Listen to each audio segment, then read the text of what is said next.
Hi friends, అందరూ ఎలా ఉన్నారు? బాగున్నారా? మేమైతే బాగున్నాము.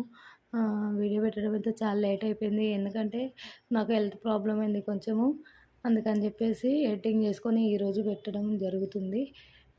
ఎందుకంటే ఎడిటింగ్ పిల్లలు ఇదంతా ఇబ్బంది అయిందండి.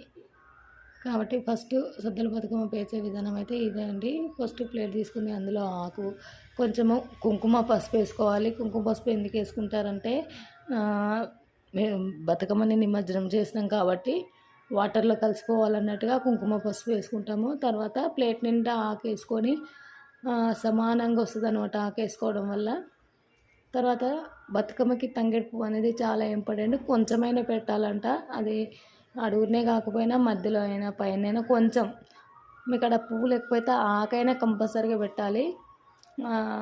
ఆ తంగేడు పువ్వు అనేది గౌరమ్మకి చాలా ఇష్టం కాబట్టి తంగేడు పువ్వు కంపల్సరీగా పెట్టండి. వీడియో మాత్రం లాస్ట్ వరకు స్కిప్ చేయకుండా చూడండి ఫ్రెండ్స్. వీడియోకి అయితే ఒక చిన్న లైక్ ఇవ్వండి. మీరు ఇచ్చే లైక్ మాకెంతో సపోర్టింగ్ అండ్ ఎంకరేజింగ్ హెల్ప్ అవుతుంది.